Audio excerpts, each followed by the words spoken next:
Hello class 10th, welcome to Ashish coaching classes. My name is Rupali Bhardwaj. My today's topic about which we are going to deal about is respiration part of your chapter life processes. Here in this part we will study about the breakdown of glucose through various pathways. Okay, इससे पहले respiration in human beings हमने study कर लिया है. ये जो basic pathway है ये हर ऑर्गेनिजम्स में जो रहता है, ये पहला स्टेप जो है वो सिमिलर रहता है हर किसी ऑर्गेनिज्म में.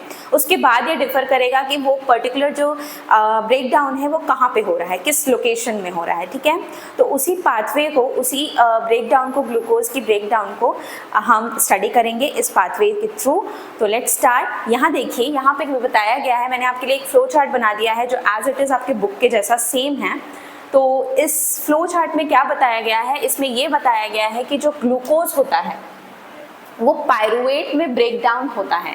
यानी कि हर टाइम क्या हो रहा है, हमने लाइफ प्रोसेस वाले चैप्टर में, रेस्पिरेशन वाले पार्ट में हमने ये पढ़ा था, ये अंडरस्टैंड किया था कि जो भी एनर्जी हो रही है वो डिराइव कैसे हो रही है जब ऑक्सीजन रिच एयर हमारे बॉडी में एंटर कर रहा है और वो ऑक्सीजन हर सेल्स में पहुंच के क्या कर रहा है, एनर्जी डिराइव करने का काम कर रहा है. एनर्जी उसमें से रिलीज हो रही है और वही एनर्जी हम यूज़ कर रहे हैं. तो बेसिकली उस हर एक सेल्स में क्या प्रेजेंट था, ग्लूकोज प्रेजेंट था. और ग्लूकोज क्या हो रहा था, ब्रेक डाउन हो रहा था, टूट रहा था. तो वही चीज़ें यहाँ हो रही हैं. तो हर ऑर्गेनिज्म में यहाँ बताया गया है कि सारे ऑर्गेनिजम्स में जो पहला ब्रेक डाउन होता है, जो पहला प्रोसेस होता है ग्लूकोज का ब्रेक डाउन इनटू पायरुवेट, वो हमेशा सेम रहता है. उसके आगे जो लोकेशन बेस्ड वो चीज़ें डिफर करेंगी. ठीक है, तो सबसे पहला प्रोसेस क्या हुआ, ग्लूकोज जो एक 6 कार्बन मॉलिक्यूल है. कैसे, C6H12 इसका फॉर्मूला है. कितने कार्बन है इसमें, 6 कार्बन है. तो इसीलिए बोला है कि ग्लूकोज जो 6 कार्बन मॉलिक्यूल है वो साइटोप्लाज्म में, इनका ब्रेकडाउन कहाँ हो रहा है, साइटोप्लाज्म में यानी सेल में. ठीक है, सेल के जो साइटोप्लाज्म जिसमें सेल ऑर्गेनेल्स डिस्ट्रीब्यूटेड हैं उस पार्ट में ये डिस्ट्रीब्यूशन या ये ब्रेक डाउन हो रहा है, जिसमें ग्लूकोज जो है वो पायरुवेट में चेंज हो रहा है. पायरुवेट क्या है, पायरुवेट 3 कार्बन मॉलिक्यूल है. ठीक है, C3H4O3. This is the formula of pyruvate. आप देख सकते हैं कार्बन के कितने मॉलिक्यूल्स हैं, 3 कार्बन. तो 3 कार्बन मॉलिक्यूल है जो पायरुवेट है और साथ ही साथ एक कुछ अमाउंट का एनर्जी भी रिलीज कर रहा है. और ये सारे प्रोसेसेस हो कहाँ रहे हैं, साइटोप्लाज्म में हो रहे हैं. ठीक है, पहला प्रोसेस क्लियर हुआ. अब ये स्टेप जो है ये हर चीज़ में, हर किसी ऑर्गेनिज्म में कॉमन है. इसके बाद ये डिफर करेगा कि वो पर्टिकुलर चीज़ ईस्ट में हो रही है या मसल सेल्स में हो रही है या माइटोकॉन्ड्रिया में हो रही है. ठीक है, तो हम एक एक करके इन पार्ट्स को डील करेंगे. सबसे पहला है, अगर ग्लूकोज पायरुवेट में चेंज हो गया, उसके बाद अगर ऑक्सीजन का एब्सेंस है, यानी कि इस टाइप के रेस्पिरेशन, जो ऐसे ऑर्गेनिज्म जो ऑक्सीजन की एब्सेंस में रेस्पिरेशन करते हैं उनको कहा जाता है, वो रेस्पिरेशन कहा जाता है एनारोबिक रेस्पिरेशन. उस रेस्पिरेशन का नाम है एनारोबिक रेस्पिरेशन, जिसमें ऑक्सीजन का क्या होता है, एब्सेंस होता है. और ये चीज़ें कहाँ होंगी, ये ईस्ट में होंगी. ठीक है, तो यहाँ पे क्या होगा, जब ये प्रोसेस हो गया उसके बाद ईस्ट के बाद ये पायरुवेट फर्दर कन्वर्ट होगा किसमें, इथेनॉल, कार्बन डाइऑक्साइड और एनर्जी में. इथेनॉल देगा, कार्बन डाइऑक्साइड देगा और कुछ फॉर्म में एनर्जी प्रोड्यूस करेगा. इथेनॉल क्या है, एक 2 कार्बन मॉलिक्यूल है जिसका फॉर्मूला होता है C2H5OH. और ये चीज़ें कहाँ होंगी, ईस्ट में होंगी. एग्जाम्स में आपको ये पूछता है कि इथेनॉल, कार्बन डाइऑक्साइड और एनर्जी जो प्रोडक्ट्स फॉर्म हो रहे हैं वो किस पार्ट में या कहाँ पे ये चीज़ें होती हैं, जहाँ पे इथेनॉल कन्वर्ट होता है, जहाँ पे पायरुवेट कन्वर्ट होता है इथेनॉल, कार्बन डाइऑक्साइड और एनर्जी में. ठीक है, तो वो पार्ट होता है ईस्ट में. ठीक है, जहाँ एब्सेंस ऑफ ऑक्सीजन में ये चीज़ें परफॉर्म होती हैं, जिसको कहा जाता है anaerobic respiration. Okay, next part हम देखेंगे लैक ऑफ ऑक्सीजन में. अच्छा, लैक ऑफ ऑक्सीजन को हम बाद में देखेंगे. सबसे पहले देख लीजिए प्रेजेंस ऑफ ऑक्सीजन. दोनों के कॉन्ट्रेरी को समझा देंगे, दोनों को डिफरेंस करके कि ये एब्सेंस ऑफ ऑक्सीजन में हुआ तो ये क्या हो रहा है, प्रेजेंस ऑफ ऑक्सीजन में. और जो चीज़ें प्रेजेंस ऑफ ऑक्सीजन में होती हैं उसको बोला जाता है एरोबिक रेस्पिरेशन. ठीक है, समझ में आ रहा है. एनारोबिक क्या था, जो एब्सेंस ऑफ ऑक्सीजन में हो रहा था प्रोसेस, उसको कहा जा रहा था एनारोबिक रेस्पिरेशन. एरोबिक रेस्पिरेशन वो जो ऑक्सीजन के प्रेजेंस में होगा, जो ऑर्गेनिजम्स रेस्पायर कर रहे हैं, जो ऑक्सीजन का यूज़ कर रहे हैं. जैसे हमारे अंदर क्या है, हमारे अंदर mitochondria power house of the cell है, सबको पता है. तो माइटोकॉन्ड्रिया में हमारे बॉडी में ये चीज़ें जो होती है ब्रेक डाउन हो रही हैं. ठीक है, तो यहाँ पे क्या होगा, जैसे ही ग्लूकोज पायरुवेट में कन्वर्ट हो जाएगा उसके बाद कार्बन डाइऑक्साइड, वाटर और एनर्जी रिलीज होगा. हमारी बॉडी में। आपको पता है रेस्पिरेशन वाला पार्ट अगर आप पढ़ लें, आपको वो उसका लिंक आपको डिस्क्रिप्शन बॉक्स में मिल जाएगा, आप उसको पढ़ लीजिएगा। एनर्जी के बारे में क्या मतलब मैंने बताया था कि जो एनर्जी रिलीज हो रही है यहाँ पे उसी एनर्जी को हम क्या कर रहे हैं, यूज़ कर रहे हैं, जो एटीपी के फॉर्म में रहता है। अब मैं आपको यहाँ पे एटीपी को थोड़ा समझा दूंगी। एटीपी क्या है? एडेनोसाइन ट्राइफॉस्फेट, यानी कि समझ लीजिए कि ये एक एडेनोसिन है और इसके साथ 3 फॉस्फेट जो हैं वो जुड़े हुए हैं।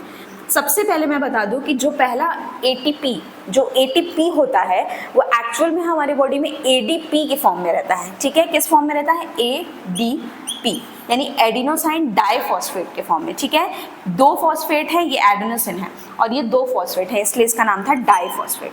तो हमारे बॉडी में जो चीज़ें स्टोर रहती हैं वो डाइफॉस्फेट के फॉर्म में स्टोर रहती हैं। उसके बाद जब हम कुछ चीज़ें खा रहे हैं, कुछ इंटेक कर रहे हैं और जब वो एनर्जी डिराइव हो रही है हर एक सेल्स में ऑक्सीजन के थ्रू ब्रेक डाउन होके, तो वो एनर्जी क्या करेगा, यही जो प्रोड्यूस हो रहा है यहाँ पे बेसिकली एक फॉस्फेट क्या होगा और ऐड हो जाएगा और इसको बना देगा ट्राइफॉस्फेट।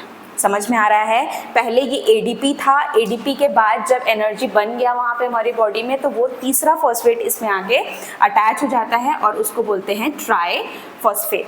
तो ये एटीपी जो एनर्जी करेंसी है वो ही उसी के फॉर्म में हमारी बॉडी जो है एनर्जी यूज़ कर रही है, एटीपी के फॉर्म में।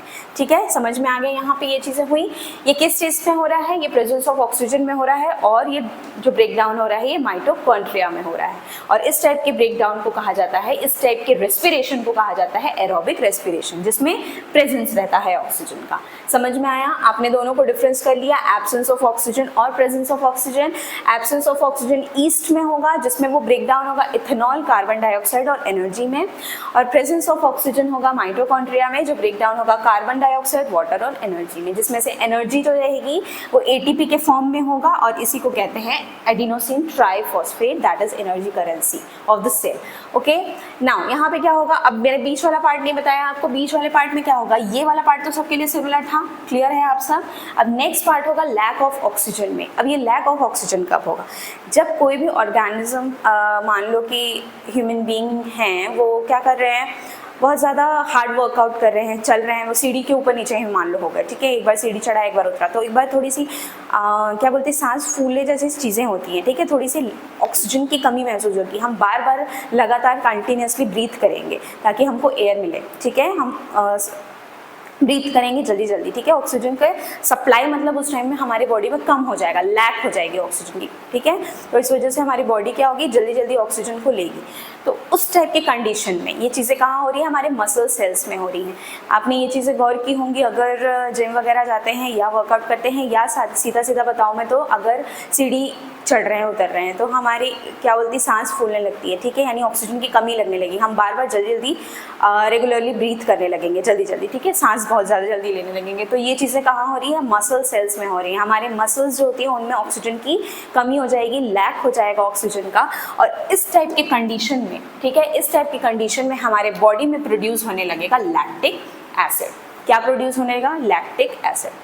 लैक्टिक एसिड जो है वो 3 कार्बन मॉलिक्यूल है, दैट इज C3H6O3। ठीक है, 3 कार्बन के मॉलिक्यूल्स होते हैं लैक्टिक एसिड में, प्लस ये कुछ अमाउंट का एनर्जी भी रिलीज करेगा। अब लैक्टिक एसिड अगर हमारी बॉडी में ज़्यादा अमाउंट में रिलीज होता है तो वो क्रैम्प्स डेवलप करते हैं। क्या डेवलप करेंगे? क्रैम्प्स। ठीक है, ज़्यादा अकड़न आ जाएगी बॉडी में। ठीक है, मसल्स पेन चालू हो जाएगा। तो वो सब क्या होते हैं? क्रैम्प्स होने लगेंगे। किस वजह से? लैक्टिक एसिड ज़्यादा हमारे बॉडी में प्रोड्यूस होगा। तो ये चीज़ें कहाँ है? जब लैक ऑफ ऑक्सीजन होगा, जब ऑक्सीजन की कमी हो जाएगी तो लैक्टिक एसिड प्रोड्यूस होने लगेगा हमारी बॉडी में। और अगर लैक्टिक एसिड ज़्यादा अमाउंट में प्रोड्यूस हो रहा है तो वो क्रैम्प्स को रिजल्ट करेगा, it will result in cramps. ठीक है, और हमारी बॉडी में अकड़न, दर्द, इस टाइप की चीज़ें होने लगेंगी। ठीक है, और साथ ही साथ एनर्जी भी प्रोड्यूस कर रहा है। ठीक, तो ये 3 चीज़ थे। 3 पार्ट्स में हमारा जो पाथवे था, ग्लूकोज किस तरीके से डिवाइड हो रहा है तीनों पाथवेज में, इसके बारे में था। एक और चीज़ है कि जो एब्सेंस ऑफ ऑक्सीजन बेसिकली जो चीज़ें हो रही हैं उसमें एनर्जी जो हो रही है वो कम अमाउंट में रिलीज होती है। ठीक है, उसमें जो एनर्जी होगी ऊपर वाले में, ठीक है, वो कम अमाउंट में रिलीज होती है। ज़्यादा अमाउंट का energy, that is 38 ATP of energy जो होता है, जो इम्पोर्टेंट है, वो होता है रिलीज हमारा प्रेजेंस ऑफ ऑक्सीजन में। ठीक है, यानी कि माइटोकॉन्ड्रिया में, जो हमारा बॉडी एनर्जी डिराइव कर रहा है, ऑक्सीजन का ब्रेक डाउन कर रहा है। ऑक्सीजन जो है हमारा माइटोकॉन्ड्रिया में पहुंच के ग्लूकोज वगैरह का ब्रेक डाउन कर रहा है, और जो एनर्जी उससे निकल रही है वो 38 ATP एनर्जी निकल रही है। ठीक है, समझ सकते हैं, रिलेट कर सकते हैं, क्योंकि ये चीज़ें हमारी बॉडी में हो रही हैं, इसीलिए ज़्यादा अमाउंट का एनर्जी जो है वो रिलीज़ हो रहा है, इसीलिए हम इतना वर्कआउट कर लेते हैं। ठीक है, काम कर ले रहे हैं। तो ये सारी चीज़ें होंगी इसमें से। ठीक, तो जो टॉपिक था हमारा break down of glucose by various pathways, वो एंड अप होता है। ग्लूकोज पायरूवेट में चेंज होना, ये प्रोसेस सबके अंदर कॉमन है। उसके बाद ये 3 पाथवेज डिफर करते हैं। फ्लो चार्ट जो है दिया हुआ है आपके बुक में, इसको पढ़ना बहुत इंपॉर्टेंट है, बहुत ज़रूरी है, क्योंकि इससे रिलेटेड क्वेश्चंस पूछते हैं एग्जाम में। ये इंपॉर्टेंट है कि लैक ऑफ ऑक्सीजन में क्या हो रहा है, प्रेजेंस ऑफ ऑक्सीजन में क्या हो रहा है, और एब्सेंस ऑफ ऑक्सीजन में क्या हो रहा है। ठीक है, तो आई होप आपको ये वीडियो समझ में आ गया होगा कि ये क्या है ब्रेक डाउन ऑफ ग्लूकोज। तो आज का जो टॉपिक है वो यहीं एंड होता है। अगर आपको मेरा ये वीडियो पसंद आया तो प्लीज़ लाइक करें, सब्सक्राइब करें और शेयर करें। Thank you.